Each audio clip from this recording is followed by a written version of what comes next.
दोस्तों पिछले कुछ दिनों की बात करें तो हमारे चैनल पर जो व्यूज़ हैं वो व्यूज़ कुछ इस स्पीड के साथ में गिरे हैं कि पिछले 28 दिनों में 1,34,000 व्यूज़ ही मात्र दिखाई पड़ रहे हैं। इस वजह से कल के दिन मैं थोड़ा सा उदास भी हुआ, मैंने एक पोस्ट भी किया। मैंने आप लोगों से पूछा, सुझाव पूछे कि मुझे ऐसा लगता है कि चैनल को बंद कर देना चाहिए। हालांकि बहुत सारे ऐसे व्यूवर्स आए जिन्होंने मुझसे कहा कि आप हौसला रखिए, चैनल एक दिन अच्छा हो जाएगा। एक व्यूवर्स ऐसे भी थे जिन्होंने मुझसे कहा कि आप ऐसा करिए कि दूसरा चैनल बना लीजिए, क्योंकि कई बार ऐसा होता है कि यूट्यूब का एल्गोरिथम इस तरीके से काम करता है कि किसी एक पर्टिकुलर चैनल की रीच डाउन कर देता है।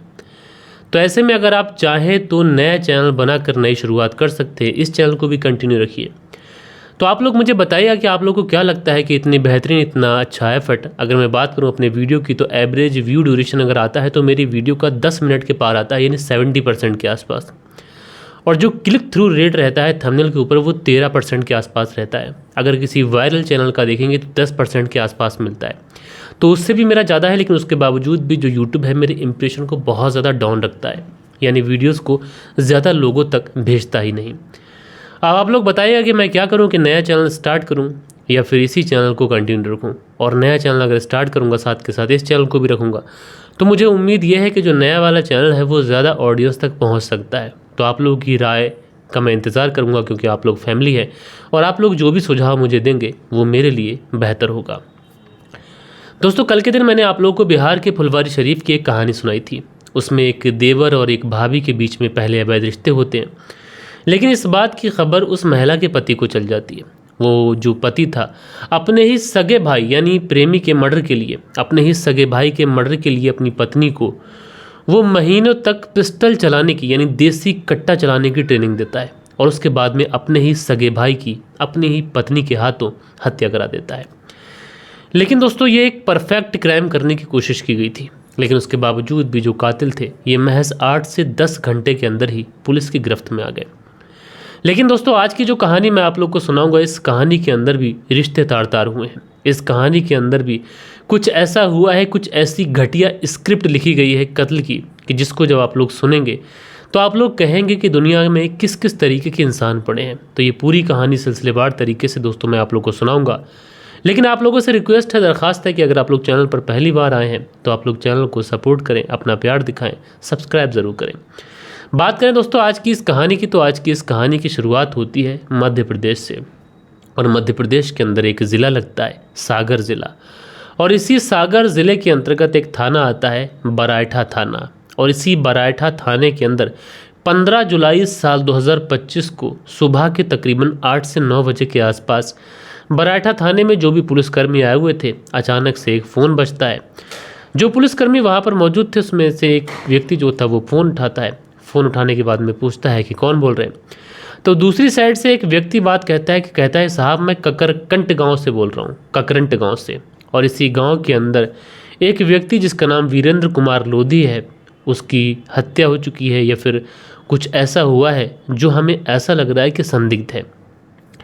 अब जैसे ही पुलिस उस अज्ञात व्यक्ति का ये मैसेज पाती है कि इस तरीके से एक वीरेंद्र कुमार लोधी नाम का एक व्यक्ति जो घर के अंदर मरा पड़ा है, लेकिन उसकी जो लाश है वो संदिग्ध दिखाई पड़ रही है, हो सकता है कि इसमें मर्डर हुआ हो। लिहाजा पुलिस जो थी वो आनन फान में तुरंत ककरंट गांव पहुंचती है। अब जब पुलिस उस घर के पास पहुंचती है तो बात बिल्कुल सच थी। घर के आसपास चारों तरफ लोग खड़े हुए थे।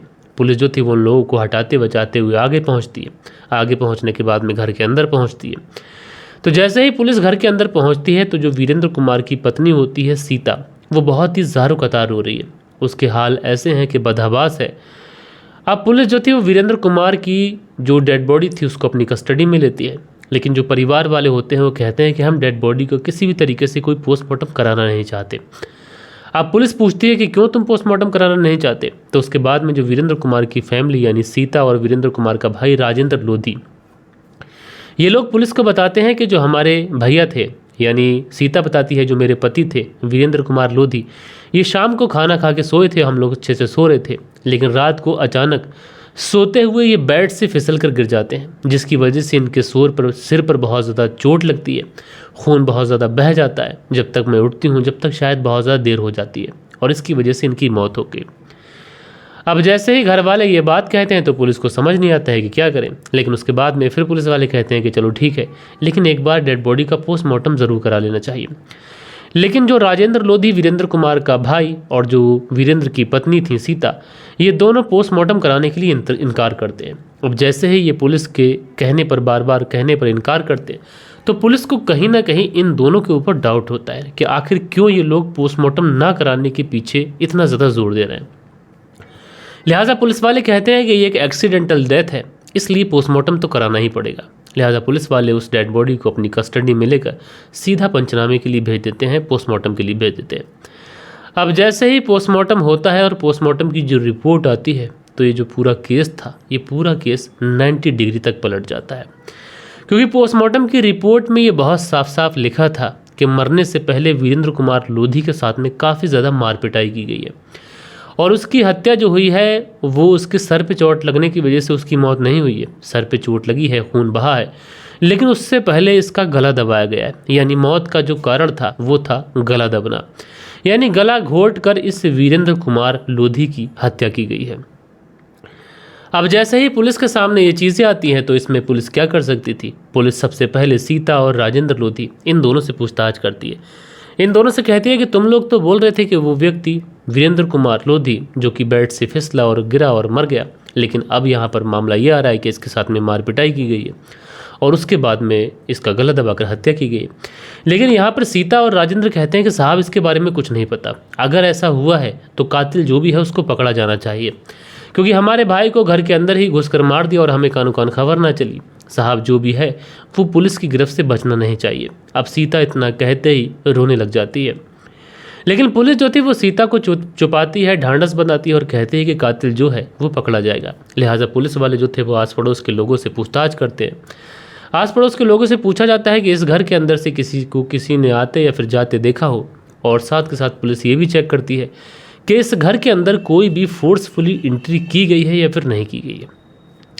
लेकिन दोस्तों पुलिस ने जो आस पड़ोस के लोगों से पूछताछ की थी, जो पुलिस ने इस घर को चेक किया था, वहाँ पर पुलिस को कुछ भी संदिग्ध नहीं मिलता है।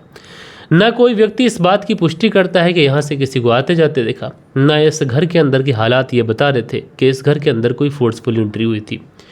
उसके बाद में पुलिस जो थी वो सीता और वीरेंद्र के भाई राजेंद्र लोधी से ये भी पूछताछ करती है कि तुम्हारी किसी से दुश्मनी, किसी से रंजिश या फिर हाल फिलहाल में किसी से कोई झगड़ा हुआ हो या फिर तुम्हें किसी के ऊपर शक हो। लेकिन सीता और राजेंद्र कहते हैं कि साहब हमारा ना किसी से लड़ाई है ना किसी से झगड़ा है, हम तो बहुत सीधे साधे लोग हैं, गरीब लोग हैं, मेहनत मजदूरी करते हैं, उसी का खाते हैं। ऐसे हम भला कैसे कह दें कि उससे हमारी दुश्मनी है, उससे हमारी रंजिश है। लिहाजा पुलिस अब सारी ही चीज़ें बहुत अच्छे तरीके से समझ चुकी थी। उसके बाद में पुलिस जो थी वो सीता और राजेंद्र लोधी की कॉल डिटेल्स निकालती है। जब इन दोनों की कॉल डिटेल्स निकाली जाती है तो पता ये चलता है कि ये दोनों घंटों घंटों एक दूसरे से बातचीत किया करते थे।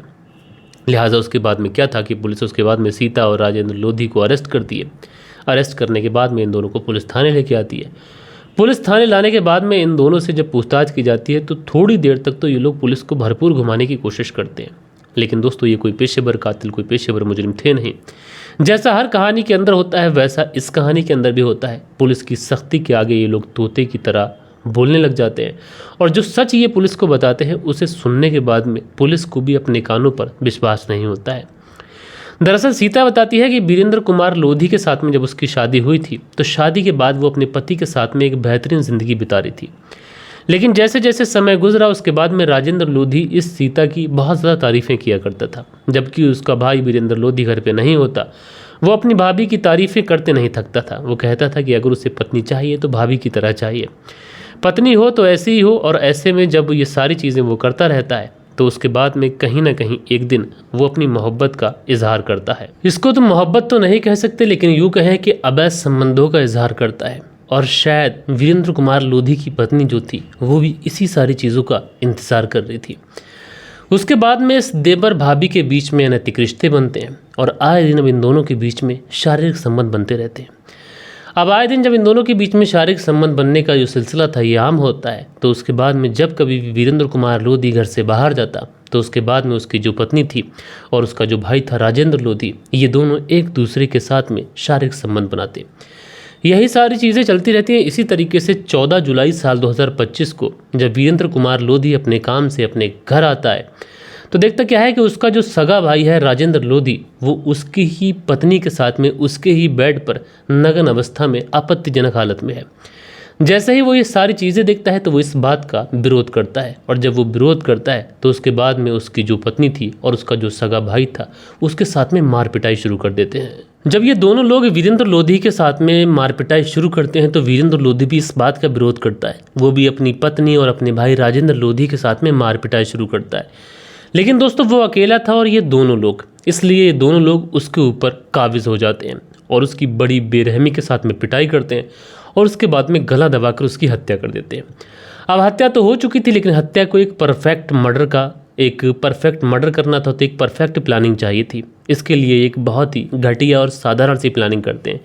इनकी प्लानिंग ये होती है कि हम लोग यहाँ पर वीरेंद्र कुमार लोधी को बेड से गिरा हुआ दिखा देंगे, इसलिए ये उसके सर पर किसी भारी भरकम चीज़ से प्रहार करते हैं जिससे उसका सर से खून बहने लगे, जख्मी हो जाए। और उसके बाद में ये लोग उसकी डेड बॉडी को वहाँ पर गिराते हैं, सुबह को रोने लगते हैं और उसके बाद में सीधा पुलिस थाने फ़ोन करते हैं। लेकिन दोस्तों पुलिस इस पूरे घटनाक्रम का पर्दाफाश करती है और इन दोनों के जो घटिया चेहरे होते हैं वो समाज के सामने लेके आती है। बहरहाल दोस्तों ये दोनों अभी पुलिस की गिरफ्त में हैं और आप लोग ऐसे लोगों के लिए क्या कहना चाहते हैं, ऐसे लोगों को क्या सज़ा मिलनी चाहिए, कमेंट्स करके ज़रूर से ज़रूर बताइएगा। बाकी दोस्तों कल के दिन आप लोग के कुछ बेहतरीन कमेंट्स भी थे, तो वक्त होता है कि आप लोग के कमेंट्स पढ़ लिए जाएँ।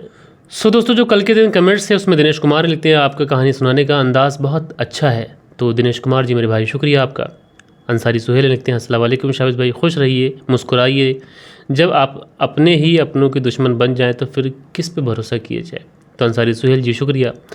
उसके बाद में शील निधि शर्मा लिखते हैं, शाबिश मलिक भाई स्टोरी बहुत अच्छी थी, शुक्रिया मेरे भाई। मंसूरी भाईजान लिखते हैं, गुड जॉब मलिक भाई, तो शुक्रिया मंसूरी भाईजान जी। मोहम्मद रियाज लिखते हैं, नाइस स्टोरी सर जी, तो मोहम्मद रियाज जी शुक्रिया आपका। सुरेंद्र शर्मा विजयनगर राजस्थान से कहानी सुनते हैं, शुक्रिया भाई। खान अकील हैं लिखते हैं, अस्सलाम वालेकुम शाबिश भाई, नाइस स्टोरी, तो भाई वालेकुम सलाम, शुक्रिया आपका। सुरेश कुमार हैं लिखते हैं, वेरी नाइस। दिनेश कुमार हैं लिखते हैं, नमस्कार मलिक भाई साहब, बहुत बढ़िया कहानी है, तो दिनेश कुमार जी नमस्कार भैया, शुक्रिया आपका। संजय सिंह लिखते हैं, संजय सिंह चुनार मिर्ज़ापुर से, आपकी कहानी सुनने में अच्छा लगता है, तो शुक्रिया मेरे भाई। उसके बाद में मनदीप वर्मा की पत्नी प्रादीप वर्मा जलंधर पंजाब से कहानी सुनती हैं, लिखते हैं, नमस्ते सर, स्टोरी आप बहुत अच्छी सुनाते हैं और आप चैनल को क्यों बंद करना चाहते हैं, हम सुने बिना रह नहीं सकते, प्लीज़ सर हम आपसे बहुत प्यार करते हैं, हमेशा आप हैप्पी मूड में स्टोरी सुनाते रहिए, आपका चैनल ग्रो करे, God bless you so much. Pradeep Verma Jalandhar Punjab से कहानी सुनती हैं, तो नमस्ते बहन, आपका शुक्रिया इस तरीके से प्यार देने के लिए। मंसूरी भाईजान जी कमेंट्स करते हैं, दिनेश कुमार है लिखते हैं, नाइस स्टोरी, दिनेश कुमार जी का आगे कमेंट्स है। बाबूजी अंसारी लिखते हैं, अस्सलाम वालेकुम शाबिश भाई, मैं बिहार का रहने वाला हूँ और मैं आपकी कहानी दिल्ली से सुनता हूँ, तो बाबूजी अंसारी जी वालेकुम सलाम, शुक्रिया आपका। साहिल है इनका नाम, बालिश और बालिश बिहारी हैं लिखते हैं, मलिक साहब जी नमस्कार सर जी, इस कहानी में सबसे दोषी बड़ा भाई है क्योंकि उसने कत्ल करवाने के लिए सब कुछ किया, तो बालिश बिहारी जी नमस्कार भैया, आपका बहुत बहुत शुक्रिया। मोहम्मद इमरान लिखते हैं, मोहम्मद इमरान फतेहपुर से कहानी सुनते हैं, शुक्रिया। मंसूरी भाईजान जी कहानी सुनते हैं, दिनेश कुमार जी कहानी सुनते हैं, धीरज सिंह लिखते हैं, आजकल रिश्तों का खून हो रहा है भाई, स्टोरी अच्छी है और इसको अच्छा कहें, जय श्री राम भाई जी, तो धीरज सिंह जी शुक्रिया आपका।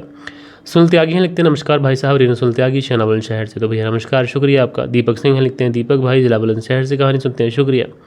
शील निधि हैं लिखते हैं, लाइक लोग छोड़ देते हैं, लाइक ज़रूर करें तभी हमारी ताकत का आभास पता चलेगा। जी बिल्कुल सही कहा आपने, अगर हर बंदा लाइक करेगा तो मुझे चैनल बंद करने की ज़रूरत नहीं पड़ेगी, ना नया चैनल शुरू करने की ज़रूरत पड़ेगी। मंसूरी भाईजान लिखते हैं, मलिक साहब आज की कहानी तो बहुत ही अजीब किस्म की दास्तान है, एक गलती तो दूसरे ने भी गलती की, अगर एक गलती कर दी थी तो दूसरे को थोड़ा संयम से काम लेना चाहिए था, शुक्रिया आपका। नूर शेख लिखते हैं, मुझे बहुत दुख होता है, इतना मेहनत करते हैं फिर भी आपका व्यूज़ नहीं आ रहा है, तो नूर शेख जी आपने बहुत अच्छी बात कही, इसी वजह से मैं थोड़ा डिमोटिवेट भी था और मैं चैनल बंद करने की बात कर रहा था, लेकिन अगर आप सभी लोग लाइक और कमेंट्स करेंगे तो चैनल डेफिनेटली ग्रो होगा। नरगिस बानो लिखते हैं, ये बहुत ही ख़तरनाक स्टोरी है क्योंकि यहाँ अपने ने ही अपनों का खून कर दिया, जी शुक्रिया आपका। उसके बाद में पुरादराम ठाकुर हैं लिखते हैं, शाबिश भाई कुर्सी गलत किया, छोटे भाई को ऐसा नहीं करना चाहिए था बड़े भाई के साथ में। आदर्श परवेश हैं लिखते हैं, अनामिका बुरा नाम ले लेना, अनामिका इनका नाम है और बरा हुआ नाम ले लेना, तो शुक्रिया आपका। उसके बाद में इंडिया करके आइडिया लिखते हैं, शाबिश भाई ऑनलाइन आए थे बट मैं बिज़ी था, ऑफिस में भूल गया, सॉरी मैं जुड़ नहीं पाया भाई, रिश्ते तो कलंकित होते चुके हैं, तो शुक्रिया आपका भाई। उसके बाद में सैम स्मार्ट टीवी लिखते हैं, आपका story narration sound like a monkey jumping from एक ऑन शार्क टू अनदर, तो भाई क्या ही कहें आपके लिए। सचिन चौधरी जी हैं अपना प्यारा से कमेंट्स करते हैं। शुक्रिया। सो दोस्तों, ये कुछ बेहतरीन से कमेंट्स थे जो कल के दिन आप लोगों ने किए थे। आशा करता हूँ कि जो आज की जो कहानी है ये आप लोग को ज़रूर पसंद आई होगी। कहानी पसंद आई हो तो एक लाइक करिएगा, दोस्तों और मित्रों के साथ में ज़रूर शेयर करिएगा। बाकी दोस्तों, मिलते हैं कल के दिन किसी और स्टोरी के साथ में। जब तक के लिए अपना ख्याल रखें, देश का ख्याल रखें, परिवार के रिश्तों की अहमियत को समझें। जय हिंद, जय भारत।